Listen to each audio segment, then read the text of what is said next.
The more you do for some clients, the less they value. Sounds completely backwards, right? But अगर आप एक freelancer हो जो बहुत फास्ट रिप्लाई करते हो, वीकेंड्स पे काम करते हो और हर रिक्वेस्ट को हाँ करते हो ना, then this video is for you basically. सबसे बड़ी फ्रीलांसर्स जो मिस्टेक करते हैं उससे स्टार्ट करते हैं ट्रेनिंग योर क्लाइंट्स। वो एक इम्पॉसिबल स्टैंडर्ड सेट कर देते हैं क्लाइंट्स के लिए 30 डेज में। इसको मैं कॉन्क्रीट फेज बोलूंगी, क्योंकि जो भी आप एक्सपेक्टेशंस, जो भी आप चीजें शुरू में सेट करते हो वही और हार्डर होती जाती है और वही आपको थ्रू आउट फॉलो करनी पड़ती है। तो जितना क्लियर आप शुरू में रहोगे एक्सपेक्टेशंस, बाउंड्रीज को लेके, उतना ही आपकी लाइफ इजी रहेगी। तो क्लाइंट ने आपको बोला 10 PM रिवीजन करके देने को 11 बजे तक चाहिए, आपने हाँ बोल दिया। क्लाइंट ने बोला कि मुझे संडे को मीटिंग चाहिए 12 बजे, आपने हाँ बोल दिया। तो ये सब जब करते हो फिर आप सडनली 3 महीने बाद बोलते हो कि मैं संडे को अवेलेबल नहीं हूँ क्योंकि मेरे घर में पूजा है। क्लाइंट विल बी लाइक, पर संडेज को ही हमारी मीटिंग्स होती हैं, तुम्हें तो पता होना चाहिए, तो पूजा मंडे को कर लेती। And you might be thinking कि यार संडे को कैसे काम के लिए मुझसे बोल सकता है। बट आपने ये नहीं देखा कि आपने 3 महीने से उस बंदे की एक्सपेक्टेशन सेट कर दी है, तो अब वो कैसे समझेगा कि इसमें कुछ इशू है। तो इसीलिए पहला मंथ जो होता है वो बहुत मैटर करता है। और देखो कुछ चीजें हैं, जैसे मैं भी जो चीजें बोल रही हूँ, आज मेरे को 6 साल हो गए एजेंसी रन करते हुए, और अगर कोई बंदा मुझे 1 लाख रुपए दे रहा है सिर्फ एक लाइन, तो शायद मैं उसके लिए कुछ चीजें कॉम्प्रोमाइज कर लूंगी। बट जो बंदा मुझे 20,000, 30,000, 40,000 दे रहा है, क्या मैं उसके लिए करूंगी? नहीं, बिल्कुल भी नहीं। एंड मैं अपनी एक्सपेक्टेशंस एंड बाउंड्री को अच्छे से सेट कर दूंगी कि भाई ऐसा होता नहीं है हमारी एजेंसी में, ना मैं करती हूँ ना मेरी टीम करती है। This is the rule we follow. Second बहुत वियर्ड चीज फ्रीलांसर्स को लगता है कि जितना ज्यादा वो काम करेंगे उतना ज्यादा उनकी वर्थ होगी, जबकि ऐसा बिल्कुल नहीं होता। ज्यादा कॉल्स करना, ज्यादा अवेलेबल रहना, ज्यादा रिविजन्स करना is not the proof of your worthiness. तुम सिर्फ एग्जॉस्ट कर रहे हो, और मुझे नहीं लगता कि तुम्हारे क्लाइंट को तुम्हारा एग्जॉस्टेड वर्जन पसंद है, क्योंकि शायद वो 1 या 2 महीने में नहीं दिखेगा, but down the line 6 months दिखेगा। एक्चुअली फ्रीलांसर्स की ना प्रॉब्लम ही वहीं से आती है। जब वो कोई क्लाइंट साइन करते हैं ना, तो वो सोचते हैं कि बस ये किसी तरह से मेरे को पैसा दे दे पहले महीने का। वो लॉन्ग टर्म नहीं सोचते हैं। वो क्लाइंट 6 महीने, साल भर आपके संग कैसे टिक सकता है और आप उसको कैसे टिका सकते हो, उसके बारे में कोई नहीं सोचता। People just think of the month कि इस महीने मुझे पैसा आ जाए ताकि मैं ये भर सकूं, वो भर सकूं, ये कर सकूं, वो कर सकूं। And that's the biggest problem freelancers facing. मुझे 6 साल हो गए इंडस्ट्री में और मेरे को कंटिन्यूअस हर मंथ पैसा आता है। मेरे को क्लाइंट्स आए जाए, doesn't matter, my payroll, my income keeps, cash flow keeps coming in. Let's say आप लिंक्डइन घोस्ट राइटर हो। बाय द वे मैंने किक-एस वीडियोस बनाए हुए हैं लिंक्डइन घोस्ट राइटिंग पे, so if you want to upgrade please go watch it. तो आपका काम क्या है? अपनी वॉइस ढूंढना, स्ट्रैटेजी बनाना और उनको डिलीवर करना जो चीज आपने कमिट किया। आपका काम नहीं है कि उनका फुल टाइम कंटेंट स्ट्रैटेजिस्ट बन जाओ, उनका व्हाट्सएप असिस्टेंट बन जाओ, उनका पर्सनल PA बन जाओ। आपका ये सब काम नहीं है, या उनका इमरजेंसी वीकेंड एम्प्लॉय बन जाओ। आपका जो काम है आपको उस पर फोकस करना है। अब आते हैं अनकंफर्टेबल पार्ट पे, विच इज बाउंड्रीज, जो कि लाइफ में और वर्क में दोनों में बनाना बहुत टफ है। I know that, and specially for women. देखो, बाउंड्रीज से कुछ क्लाइंट्स तुम्हें छोड़ के भी चले जाएं, ये हार्श ट्रुथ है, लेकिन तुम्हारे पास जो लोग टिकेंगे उनके संग तुम बहुत पीसफुली काम कर पाओगे। तो अगर कोई कुछ आपसे एक्स्ट्रा डिमांड कर रहा है, आप उसको बोलो कि ये वर्क स्कोप के बाहर है। मे बी 1-2 चीज कर दो, जैसे कि मेरे अभी एक SEO के क्लाइंट ने बोला कि एक और वेबसाइट है उनकी, उसको ऑडिट करनी है, जबकि हमारे वर्कस्कोप में सिर्फ एक वेबसाइट है। अब वो अपनी दूसरी वेबसाइट लानी है, and I think they want us to kind of manage and do everything for it, which is like almost double of the work which we committed.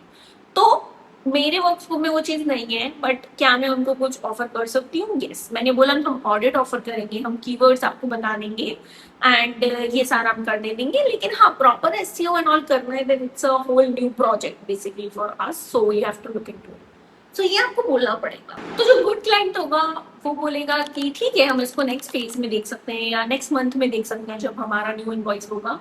और जो बैड क्लाइंट होगा वो बोलेगा अरे कृति, इसमें कितना टाइम लगेगा, 1 घंटा लगेगा, 2 घंटा लगेगा, आप लोग आराम से कर दीजिएगा, नेक्स्ट वीक करके दे दीजिएगा, हमें कोई जल्दी नहीं है, राइट? और हमें जस्ट 5 मिनट्स वाली क्लाइंट्स बहुत अच्छे से बताए कि बस 5 मिनट्स लगेगा, 10 मिनट्स लगेगा तो आप कर दो, ये वो pushing your boundaries and just asking you for edits and all last minute. And ये सब भी एक हद तक ठीक है if you really have build a rapport with your client, मतलब 3-4 महीने हो गए हैं, you understand your client, client understand you.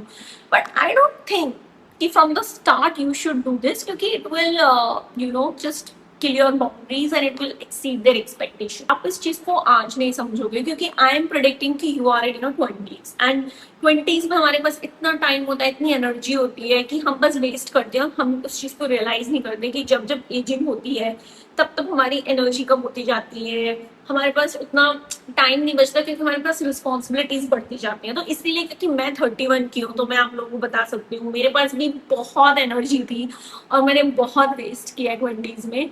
लेकिन अब I have to manage a home, I am married, मेरी 2 फैमिलीज हैं और मेरा इतना सारा काम है, तो सारी चीजें मुझे देखनी पड़ती है और मेरे पास बहुत लिटिल एनर्जी है। Like my body after taking so much self care also उतनी एनर्जेटिक अब नहीं रहती जितनी 10 साल पहले रहती थी।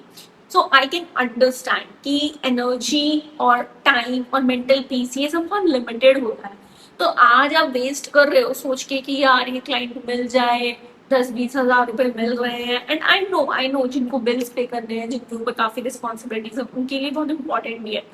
लेकिन थोड़ा बहुत बाउंड्रीज बनाना सीखो। मैं ये नहीं कह रही कि ब्लंट होके क्लाइंट को हर चीज बोल दो, बट थोड़ा बहुत जो ह्यूमन वाली एकदम बाउंड्रीज है कि भाई ह्यूमैनिटी है वो चीज।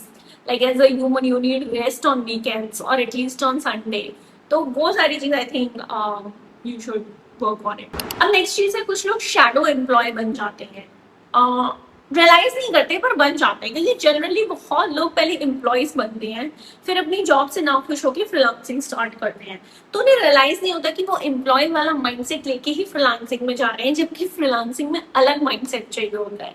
आपने फ्रीलांसिंग स्टार्ट की, आपको 1-2 क्लाइंट्स मिल गए, आप खुश हो, पर धीरे धीरे आप शैडो एम्प्लॉय बन गए हो। मतलब आपको लग रहा है वही 2 क्लाइंट्स आपके मालिक हैं, बॉस हैं, उन्हीं का काम सब कुछ है। आप अपनी मार्केटिंग करना, अपनी कंटेंट बनाना, अपने आप को प्रमोट करना तो भूल ही गए हो और आप बस उनके एक तरीके से शैडो एम्प्लॉयज बन चुके हो। और ये मेरे साथ हुआ है एक्चुअली। मेरे पास 2 बहुत अच्छे क्लाइंट्स थे जो मुझे ऑलमोस्ट 1 लाख पर मंथ देते थे, तो 2 लाख पर मंथ हो गया मेरा रेवेन्यू। एंड टीम भी उस वक्त छोटी थी तो मेरा अच्छा प्रॉफिट बनता था, 1 लाख के भी ऊपर का। तो मैं उस वक्त एकदम ऐसी थी कि बस ये 2 क्लाइंट्स कहीं ना जाएं और इन्हीं पे पूरा फोकस करना है, विच इज गुड। लेकिन मैंने अपना सब कुछ साइड लाइन कर दिया था। मैंने ना लिंक्डइन ना Insta, I was doing nothing. I think 4-5 months तक प्रोजेक्ट चला था दोनों का साथ में एंड मैंने कुछ भी नहीं किया। एंड देन एक दिन ऐसा आया जब मेरे दोनों क्लाइंट्स एक साथ 1 वीक के अंदर मुझे छोड़ के चले गए। And I was like कि I literally don't have a penny coming this month क्योंकि मेरे पास कोई फॉरवर्ड कॉल बुकिंग्स नहीं है, कुछ नहीं है।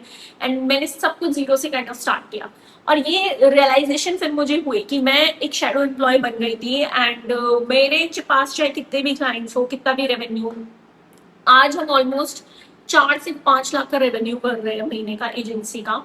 बट मेरी मार्केटिंग, मेरा पोजिशनिंग, मेरे प्लेटफॉर्म्स कहीं नहीं रुकते। इवन मैं सिर्फ लिंक्डइन, इंस्टा, यूट्यूब पे थी पहले, अब मैंने सबस्टैक भी स्टार्ट कर दिया है। तो मुझे पता है कि भाई मार्केटिंग की वैल्यू क्या है, मुझे पता है क्योंकि मैं खुद इस काम में हूँ। अपने आप को कंसिस्टेंटली डेली पुट ऑन करना बाहर कितना इम्पोर्टेंट है, वरना आप एक दिन सब कुछ चला जाएगा और फिर आपको जीरो से स्टार्ट करना पड़ेगा। और उसमें भी कोई मुझे खराब बात नहीं लगती, it's just it will take them more time than usual. Okay, next is कि अपने क्लाइंट्स को पेरेंटिंग करना बंद करो कि उन्हें एक एक चीज सिखा रहे हो, एक एक चीज you are just parenting them all the time. उन्हें चेज मत करो अप्रूवल्स के लिए, उन्हें चेज मत करो कि भाई वो आपको स्टफ भेज दें, ऑर्गेनाइज कर दें अपनी चीजें। जो काम उन्हें करने हैं उसके लिए उन्हें अकाउंटेबल रहना है और अगर उसकी वजह से प्रोजेक्ट काम नहीं करता, दैट्स नॉट योर रिस्पॉन्सिबिलिटी। बहुत आपको ऐसे लोग मिलेंगे जो कि आपको स्टफ ही नहीं भेजेंगे। लाइक आप पिक्चर्स मांग रहे हो लिंक्डइन के लिए 1 महीने से, अब आपको भी मतलब they are themselves not serious for their business और marketing, then how you can be serious? आपका तो वो विजन भी नहीं है। जो इंसान एक विजन लेके आपके पास आया है, आपसे मार्केटिंग करा रहा है, उसके पास इतना समय नहीं है कि आप कुछ चीजें प्रोवाइड कर सकें। तो उसका कुछ कोई कर नहीं सकता। आप उल्टा इमोशनल बैगेज लेके उनके पीछे लगे हुए हो, उनको चेस कर रहे हो, भाई ये सब मत करो। आप अपना अगेन टाइम और एनर्जी बचाओ, उसको बेटर जगह इन्वेस्ट करो, और आपका जो काम है, आपके जो डिलीवरेबल्स है उस पर फोकस करो rather than chasing them. If they are not giving you stuff, that's not your responsibility. Stop being constantly available. This is something I just don't get it. पहली बात तो हम लोग एम्प्लॉयज नहीं है, एम्प्लॉयज भी आई थिंक 24 घंटे available नहीं रहते हैं, रहना भी नहीं चाहिए। हम लोग फ्रीलांसर्स हैं, we are kind of part time working you know for their projects, and we have multiple clients, they also know that. ये एक्सपेक्टेशन सेट है, इसीलिए बजट में नेगोशिएशंस हुए हैं, राइट? तो उसके बाद अगर आप कांस्टेंट अवेलेबल रहोगे तो that will be a huge problem. अच्छा फ्रीलांसर ना काम करता है और सीधा वहां से बाहर निकलता है। मैंने एक वीडियो में बनाया है कि जो अच्छे फ्रीलांसर्स हैं, मतलब कि जो बहुत ज्यादा फ्रीलांसर्स बाय नेचर लाइक और बाय स्किल्ड फ्रीलांसर्स हैं, वो ब्रोक हैं, और मीडियोकर फ्रीलांसर्स 10x जीत रहे हैं। उसका मेन जो है मैंने इस वीडियो में एक्सप्लेन किया कि क्यों, क्योंकि ये सारी चीजें, ये सारी जो गलतियां आप कर रहे हो ना, ये बहुत भारी। So that's it. मुझे कमेंट्स में बताओ कि कौन सी क्लाइंट बाउंड्री आपको सबसे हार्ड लगती है। Saying no to extra work, revisions करना, not replying after working hours, या asking for payment on the time, ABCD। So मुझे कमेंट्स में बताओ। And yeah I made video content on freelancing, social media marketing, earning money online, and I run my agency. So if you have any doubts, anything related to that, please go check my past videos or tell me in comments so I can provide you best stuff. Okay, chalo, bye.